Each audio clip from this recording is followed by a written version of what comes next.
He called me crazy for noticing the faint scent of sandalwood on his shirt and the coldness in his kiss. He never imagined that his gaslighting would be the very fuel for my quiet revenge. The faint scent of sandalwood and vanilla clung to his shirt when he finally came home. It wasn't my perfume. Mine was gardenia and pear, a light floral scent he always claimed to love. This new scent was deeper, earthier, the kind of fragrance a woman wears when she wants to be remembered. I was standing by the sink, pretending to rinse a glass, but my knuckles were white from gripping the porcelain. He walked up behind me, wrapping his arms around my waist and pressing a kiss to the side of my neck. His lips were cold. "Long day, babe," he murmured into my hair. "Don't wait up." It was the third time that week he'd used that exact phrase. Long day. The words had become a shield, a conversational dead end designed to stop my questions before they could even form. For months, our life had become a series of these dead ends. His phone, which used to lie face up on the counter, was now permanently screened down or tucked away in his pocket. Calls were taken in the garage. Texts were answered with a sly, almost imperceptible tilt of his body away from me. When I first brought it up, my voice was gentle, laced with a carefully constructed casualness. "You seem distracted lately, Mark. Is everything okay at work?" He didn't even look up from his phone. "Just busy. This new project is a killer." He looked at me then, a flicker of something hard in his eyes. "You worry too much. You need to relax." The next time, my voice was a little tighter. "You were out until 2 a.m., Mark. You didn't call." That's when the word first came out. He sighed, a theatrical, long-suffering sound, and ran a hand through his perfectly styled hair. "God, can you not do this? You're starting to sound crazy. I was out with the guys from work. You know how Kevin gets after a few drinks. I couldn't just leave him." Crazy. The word hit me like a slap. He didn't shout it. He said it with a tired, sad resignation, as if my concern was a heavy burden he was forced to bear. It was brilliant in a twisted sort of way. It wasn't an attack. It was a diagnosis. He wasn't the one doing something wrong. I was the one who was mentally unwell for noticing. From then on, crazy became his favorite weapon. My anxiety over his secrecy was me being paranoid. My tears of frustration were me being unstable. My desperate pleas for honesty were me spiraling. He had me questioning my own sanity, wondering if maybe he was right.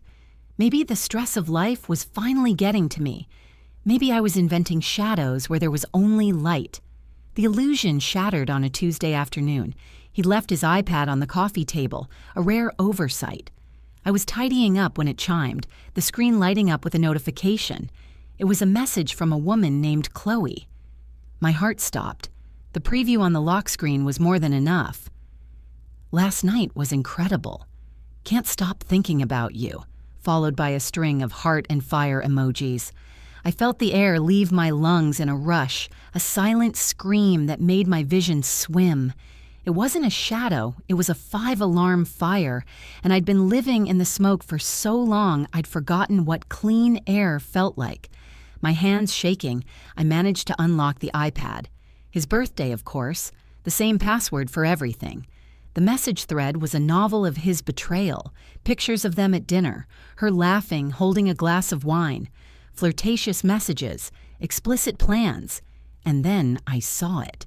A message from him, sent just that morning. "She's getting suspicious again," he'd written.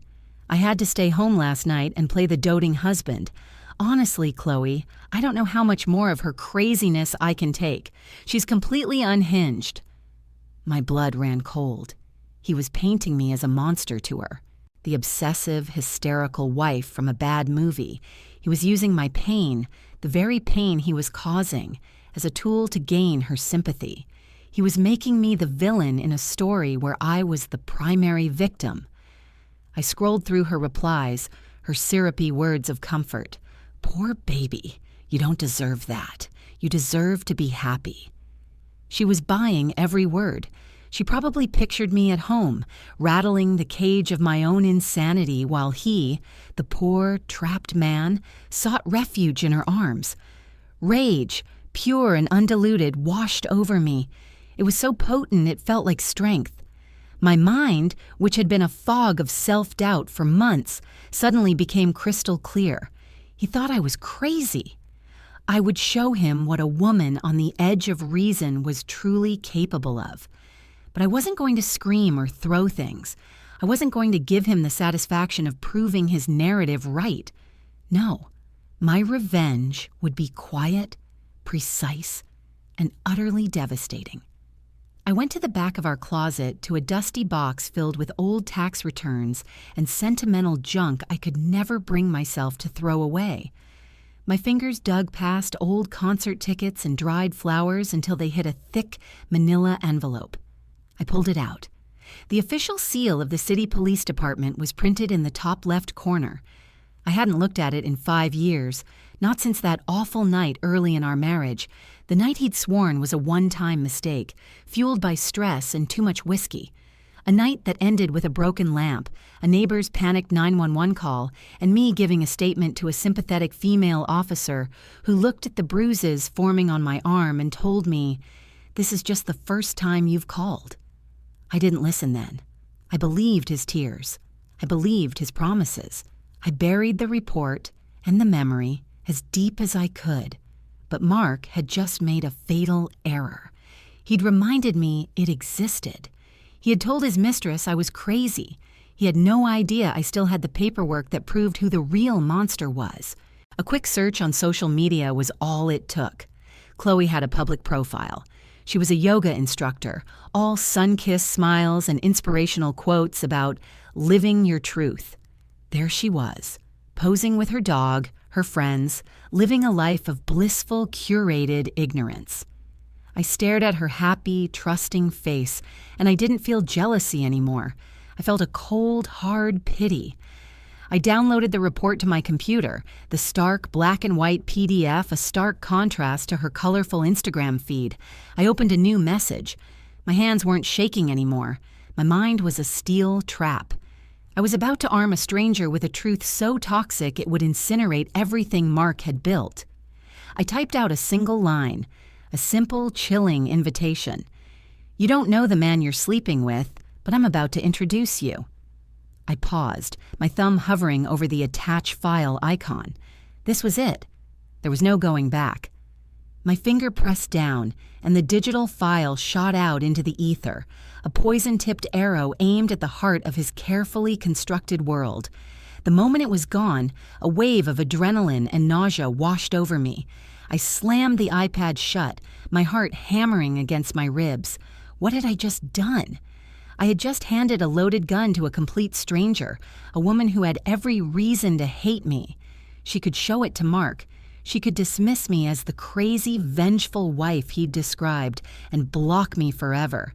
The possibilities for how this could backfire were endless. I sat there in the silence of our living room, the ticking of the grandfather clock in the hall sounding like a countdown to detonation. 10 minutes passed, 20, an hour.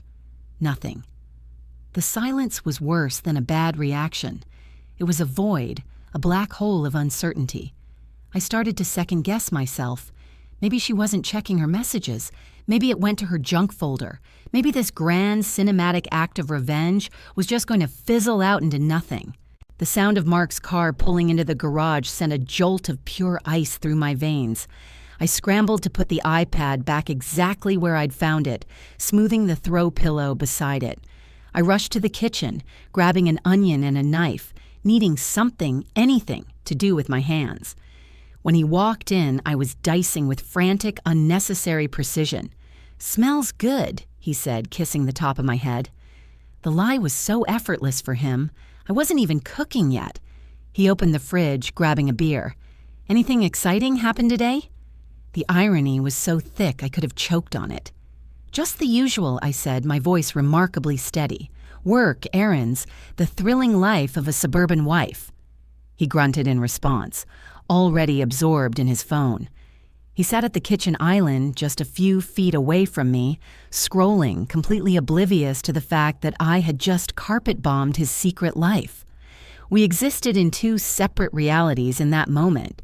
In his, it was just another Tuesday night with his boring, slightly unstable wife.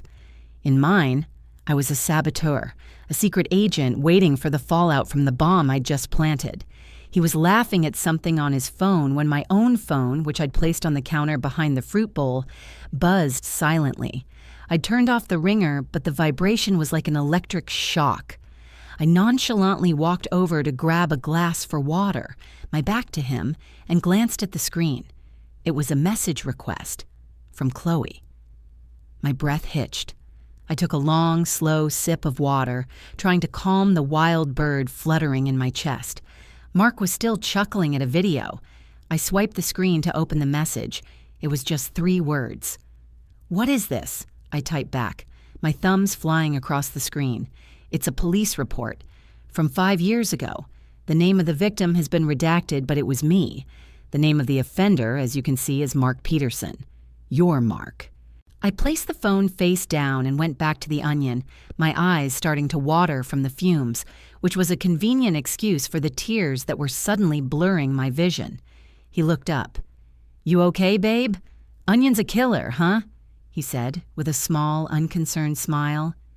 "Yeah," I choked out. "A real killer." My phone buzzed again. I waited a full minute, forcing myself to methodically scrape the diced onion into a bowl before I dared to look. Chloe's reply was longer this time. "He told me you were unstable, that you make things up. This could be fake." I felt a surge of cold fury. Of course that's what he'd told her. Of course she'd believe him. I was just the crazy wife after all. "Look up the case number," I typed back, my anger making my fingers precise. "It's a matter of public record, or better yet, ask him about the night of May 14th, 5 years ago. Ask him what happened to my grandmother's antique floor lamp. Ask him why our neighbor, Mr. Henderson, had to call the police. He'll know. His memory is excellent when it suits him." I was feeding her details only a true participant would know. Small, verifiable facts that would begin to punch holes in Mark's carefully crafted facade. The silence from her end stretched on. Mark finished his beer and announced he was going to take a shower. The moment I heard the water start upstairs, I snatched my phone. Another message from Chloe. "He said you have a history of mental health issues, that you were hospitalized once after a breakdown." The lie was so audacious, so cruel, it knocked the wind out of me. I had never been hospitalized. The closest I'd come was a week I spent with my mother after the incident in the police report, nursing my bruised ribs and a shattered heart. He had twisted my retreat into a story of institutionalization to discredit me completely. "That's a lie, Chloe," I wrote. "A complete fabrication designed to isolate me and make you think anything I say is a symptom of my illness. He's a classic manipulator. He makes you the savior and me the villain. Does he tell you he needs you? That you're the only one who understands him? That he feels trapped?" I was just listing the cliches, the textbook lines of a cheating husband, but I knew I'd hit a nerve. The 3 dots indicating she was typing appeared instantly, then disappeared, then appeared again. She was struggling.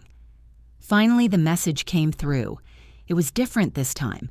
The defensiveness was gone, replaced by a tremor of fear. "Everything you just said, that's word for word what he says to me." Bingo. The first crack in the dam. I felt a grim sense of satisfaction. I wasn't trying to win her over as a friend. I was trying to show her the predator hiding in plain sight. "He's done this before, Chloe," I typed. "You're not the first. You're just the latest.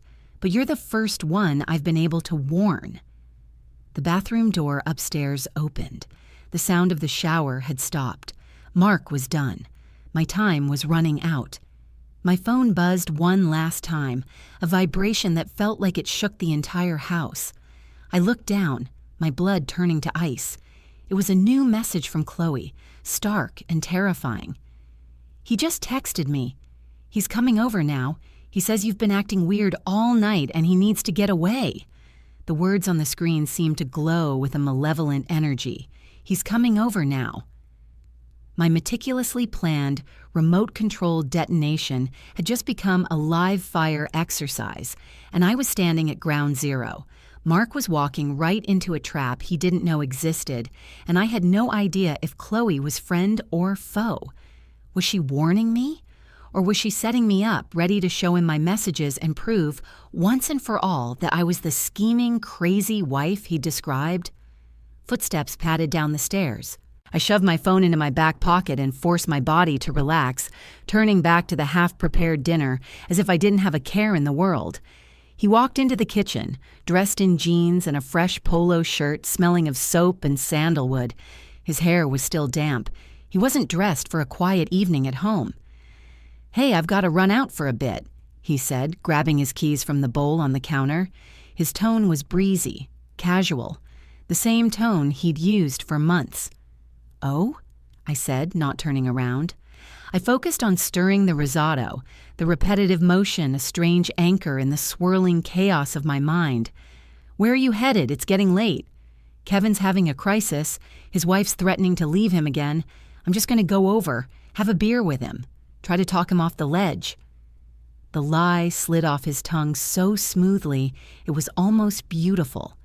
Kevin and his wife were the happiest couple we knew. They'd just gotten back from a second honeymoon in Italy. "Poor Kevin," I said, my voice dripping with a saccharine sympathy that was so thick I was surprised he couldn't taste it. "You're such a good friend to him." He walked up behind me, placing his hands on my shoulders. I flinched, a tiny involuntary shudder that I hoped he didn't feel. "I won't be too late. Don't wait up." There it was again, his get-out-of-jail-free card. He kissed the top of my head and walked out the back door into the garage. I stood perfectly still, listening. I heard the garage door rumble open, the engine of his BMW roar to life, and then the sound of tires crunching on the gravel as he backed out of the driveway. He was gone. He was on his way to her. The moment he was gone, I pulled out my phone. My hands were slick with sweat. I had a new message from Chloe. What do I do? What do I say to him? The fear in her text was palpable. The bravado from her earlier messages was gone. The police report, my specific details, his own textbook lines, it had all coalesced into a terrifying new reality for her. He wasn't her romantic escape from a crazy wife anymore. He was a man with a documented history of violence, who was, at that very moment, driving to her front door. My own fear was a cold, hard knot in my stomach, but seeing hers sparked something else in me, a strange protective instinct. She wasn't my enemy. She was just another victim, caught in the same web I had been. The only difference was that she still had a chance to get out before the poison set in. "You have two choices," I typed, my fingers moving with a newfound certainty. "One, you can pretend you know nothing. Let him come in, play the victim, and you'll see the man I'm talking about. Watch how he talks about me. Watch the lies. Or two, you can confront him. But if you do that, you can't be afraid." I hesitated, then added, "Either way, record him. Your phone has a voice memo app. Start it before he gets there. Put it in your pocket or on a shelf. You need proof. He will deny everything. He will twist it. He will make it your fault. You need to have a record of his words." It felt like I was writing a field guide for surviving Mark Peterson. Every manipulation, every tactic he had ever used on me, I was now laying out for her. It was perverse, like giving a tour of my own personal prison. Her reply was almost immediate. "I'm scared." "I know," I typed back. "I was scared for years. That's how he controls you. Don't show him you're afraid. He feeds on it." I had no idea if she would listen. She could just as easily delete everything, open the door, and fall into his arms. I paced my kitchen, back and forth, the risotto forgotten on the stove, burning to the bottom of the pan. The house felt huge and empty. The 20-minute drive to her apartment stretched before me like a lifetime. I was powerless, a spectator to a drama I had set in motion. My phone buzzed again. It was a single photo from Chloe. It was a screenshot of her call log. My eyes scanned the image. She had dialed 911 and then stopped. She hadn't completed the call. Underneath the photo, a new message popped up. "I don't know if I can do this." My heart seized. He was almost there. She was panicking. If he walked in and sensed her fear, there was no telling what he might do. I remembered the look in his eyes that night 5 years ago, a dark, flat emptiness as his rage took over. It was a look I would never forget, a look Chloe had never seen, until, perhaps tonight. I had to do something. I couldn't just stand here in my kitchen and wait for the aftermath. I grabbed my keys, my purse, my phone. I didn't have a plan. I just knew I couldn't stay here. I had to be closer. I had to be there if something went wrong. I ran to my car, my mind racing. Her address. I didn't have her address. "Chloe, send me your address," I texted, my voice shaking as I used the voice-to-text feature. "Right now." I peeled out of my own driveway, my tires squealing in protest. I didn't know where I was going, but I started driving in the general direction of the part of town she'd mentioned on her social media. A notification popped up on my car's display screen. It was a location pin from Chloe. Her apartment was only 15 minutes away. I slammed my foot on the accelerator. The trees and streetlights blurred into streaks of light. My phone buzzed again. I glanced down at the screen, my blood running cold at the message waiting for me. It was short, a frantic jumble of words. "He's here. He knows something is wrong. He knows something is wrong." The message was a punch to the gut. The hunter had sensed the trap. Mark's instincts for manipulation and control were honed to a razor's edge. He could probably smell a shift in the emotional atmosphere the way a shark smells blood in the water. Chloe's fear, her sudden lack of fawning sympathy, would be a blaring alarm bell to him. My knuckles were white on the steering wheel. I ran a red light, earning an angry blare of a horn from a truck I barely registered. 15 minutes felt like an eternity. I was flying blind, fueled by a terrifying cocktail of adrenaline and dread. What would I even do when I got there? Announce myself? "Hi, Mark, remember me? The crazy wife you just left at home? I'm here to co-host your breakup." It was insane. I was being insane. Maybe Mark was right about me all along. My phone buzzed again. I didn't want to look. I was afraid of what I would see, or worse, what I wouldn't. The silence after her last message was a growing, monstrous thing. But I had to know. I risked a glance. It was another message from Chloe. "He's asking to see my phone." My blood turned to ice. It was his classic move. The demand to see a phone wasn't about proof. It was about power. It was an invasion, a test of loyalty and submission. If you handed it over, you were admitting you had something to hide and giving him control. If you refused, you were confirming his suspicions and escalating the conflict. A no-win scenario I had been in a dozen times myself. "Don't give it to him, Chloe," I dictated into my phone, my voice tight with panic. "Tell him it's an invasion of your privacy. Stand your ground, create a distraction, anything."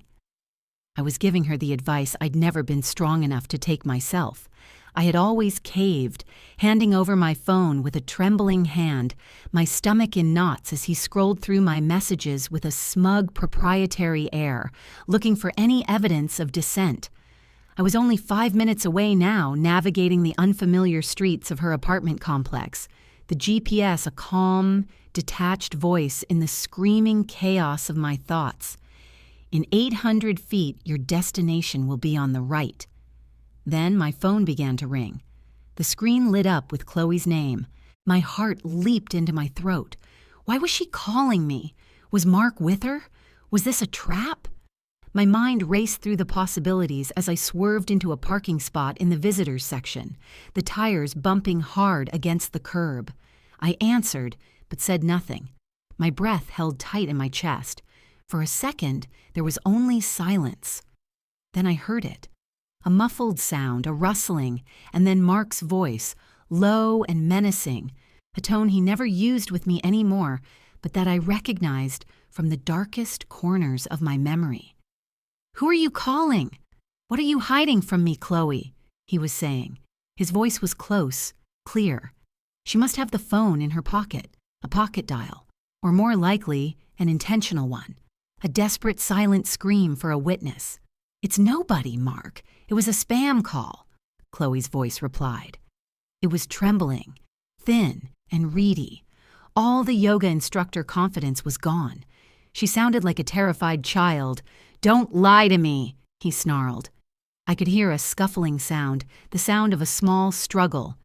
"Give me the phone." "No, get off me, Mark." Her voice rose in panic. This was it. This was the moment. The mask was off. The charming, beleaguered husband was gone, and the monster from the police report was in that room with her.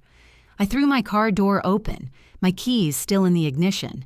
I didn't know which apartment was hers. I stood in the middle of the parking lot, a dark quadrangle surrounded by identical 3-story buildings, feeling a wave of utter helplessness. Then I heard it. A shout. A woman's voice from a 2nd-story window directly in front of me. "Let go of me!" I didn't think. I just ran. I sprinted across the manicured lawn, my heels sinking into the soft earth. The building number matched the one from the pin she'd sent. I found the stairwell, my footsteps echoing on the concrete as I took the stairs 2 at a time. My lungs were burning. My mind was a single repeating mantra. Get there, get there, get there. I burst onto the 2nd-floor landing and saw the apartment number at the end of the breezeway, 2B. The door was closed. I could hear them inside now, his voice a low, angry rumble, hers a high-pitched plea. A loud crash, like glass shattering, made me jump. My hand balled into a fist. I could pound on the door, scream, call the police. He would paint me as the hysterical, stalking wife, exactly as he'd always claimed I was. They might even believe him. Or I could do something else, something he would never expect. I took a deep, shuddering breath, smoothed down my shirt, and wiped the frantic tears from my face. I composed myself, channeling a level of calm I didn't feel. Then I reached out and knocked on the door. A polite, rhythmic, neighborly knock. Tap, tap, tap. Pause. Tap, tap. Inside, the shouting stopped instantly. A dead, shocked silence fell. They were both frozen, wondering who could possibly be at the door. I could hear faint whispering. I knocked again, a little louder this time, more insistent. "Hello!" I called out, pitching my voice to be as friendly and non-threatening as possible. "Sorry to bother you. My car seems to have broken down right out front. My phone's dead, and I was wondering if I could possibly trouble you to call a tow truck for me." It was the most ridiculously domestic, mundane lie I could think of. The perfect alibi. I held my breath, listening. I heard the scuttling of footsteps, the click of a deadbolt. The door chain rattled. He was coming to the door. He was going to see me. The door cracked open, and I saw his eye, dark and furious, peering through the gap. His face was flushed with rage. The moment his gaze met mine, his eye widened, first in disbelief, then in a flash of pure, unadulterated panic. The color drained from his face. He looked like he'd seen a ghost. Behind him, I could see Chloe. She was huddled by the couch, a broken picture frame at her feet. Her face was pale, tear-streaked, and there was a dark, blossoming mark on her cheek where his hand must have struck her. Our eyes met over his shoulder. In her gaze, I saw the final, horrifying truth dawning. Mark stood there, speechless, trapped between the 2 women who now knew exactly who he was. The mistress he'd lied to and the wife he thought he'd left at home. His 2 worlds had just collided on this doorstep, and I had a front-row seat for the explosion. He slowly closed the door until only the chain was holding it, his face a mask of disbelief. Then, from inside the apartment, Chloe's voice cut through the silence, clear and steady. "Don't close it, Mark," she said. "Let your wife in." The sound of the door chain sliding back was deafening in the charged silence. Mark stumbled back as Chloe, with a newfound steely resolve in her eyes, pulled the door wide open. She didn't look at him. She looked directly at me, an unspoken understanding passing between us, a shared horror, a grim alliance. The apartment was small and tastefully decorated in muted earth tones, a serene backdrop for the ugly scene that had just unfolded. The broken picture frame on the floor was a jarring splash of violence against the calm. "Come in," she said, her voice no longer trembling. It was flat, cold, and utterly devoid of the warmth I'd seen in her social media pictures. I stepped across the threshold and the air crackled. Mark was backed against a wall, his hands raised slightly as if to ward off a physical blow. He looked from me to Chloe and back again, his mouth opening and closing like a fish, no sound coming out.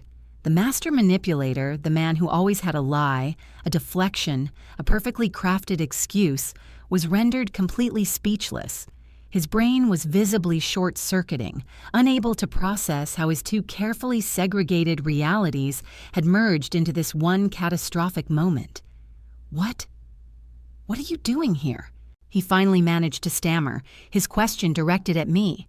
The accusation was already forming in his eyes. I was the crazy one. I must have followed him. I was the stalker. "My car broke down," I said calmly, meeting his gaze without flinching. I held up my keys. "Funny coincidence, isn't it?" Chloe let out a short, harsh laugh that was entirely without humor. "Stop it, Mark. Just stop. The lies are over." She gestured toward the red mark on her cheek, which was already starting to darken. Is this part of her instability, too? Did her craziness reach across town and slap me? He stared at the mark on her face, and for the first time I saw a flicker of genuine fear in his eyes. Not the fear of being caught in an affair, but the fear of real, tangible consequences. The fear of a man who knew he had crossed a line from which there was no easy return. That wasn't... "You were hysterical," he sputtered, falling back on his old script. "You were screaming. I was just trying to calm you down." "By grabbing my phone and throwing it against the wall?" Chloe shot back, pointing at the shattered device near the couch. "That's how you calm someone down?" She then looked at me. "He heard your knock and completely lost it. He demanded to know who I was talking to, who I was conspiring with." I nodded slowly. His paranoia is legendary. The moment he feels he's losing control, he lashes out. I walked further into the room, deliberately closing the distance between us. I wasn't afraid of him anymore. Seeing him through Chloe's eyes, stripped of all his power and charm, he looked pathetic, small. "Did he tell you about the police report, Mark?" I asked, my voice dangerously quiet. "Or was that part of the story you decided to leave out when you were telling her about my breakdowns?" He shook his head, looking cornered. "That was a misunderstanding. It was years ago. It was nothing." "It was assault," I said, the words hanging in the air like poison. "And it seems you haven't changed a bit." Chloe picked up her phone from where it had fallen. The screen was spiderwebbed with cracks, but a red light was still blinking in the corner. "I hope you didn't mind," she said, her gaze fixed on Mark. "I followed your wife's advice. I recorded everything, from the moment you walked in the door." Mark's face went ashen. The voice memo. The proof. The one thing he couldn't talk his way out of. He looked at me, his eyes filled with a venomous hatred that was chilling.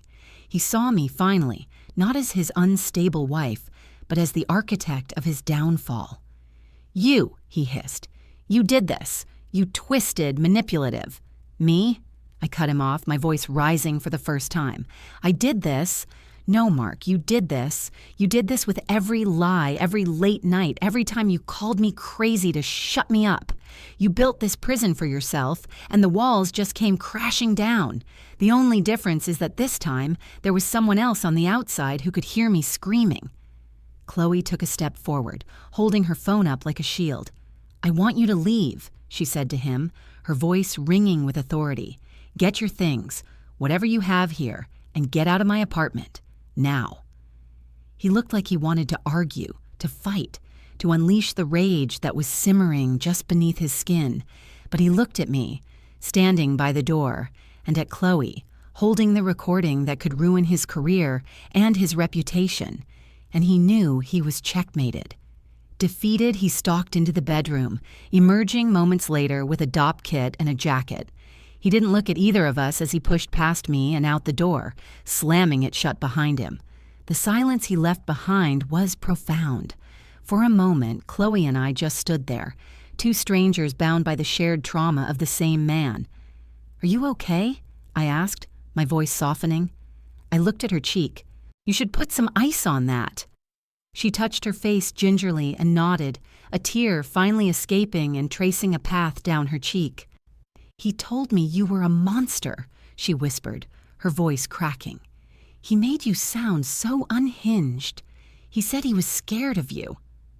"That's his greatest weapon," I said, a weary resignation in my voice. "He makes you believe you're the crazy one until you have nothing left to trust, not even your own mind. I'm just sorry you had to find out the hard way." "No," she said, shaking her head as she went to the freezer to get an ice pack. "Don't be sorry. You warned me. You gave me the truth, even when I didn't want to believe it. You saved me from years of what you must have gone through." She wrapped the ice pack in a tea towel and pressed it to her face, wincing. "Thank you." We didn't say much more after that. There was nothing left to say. I gave her the number of a domestic violence hotline and a divorce lawyer I'd already researched for myself. She promised to send me the recording. We were not friends, and we never would be. We were two women whose lives had intersected in the ugliest of ways. But in that moment, in that small apartment, we were allies. We were survivors. I walked out into the cool night air, feeling lighter than I had in years. The world seemed sharper, the colors more vibrant. It was over. The fog of his manipulation had lifted, and I could finally see the clear, open road ahead of me. As I got back in my car, which of course started perfectly, my phone buzzed. It was a file transfer from Chloe, the audio file, my final piece of evidence, and underneath it, a simple message. "He told me you were crazy. I see now that what he really meant was that you were a threat to his world of lies. Good luck." I smiled, a real genuine smile. He had tried to write my story, casting me as the unhinged villain. He had no idea I was about to write the last chapter, and in my version, I wasn't crazy. I was free.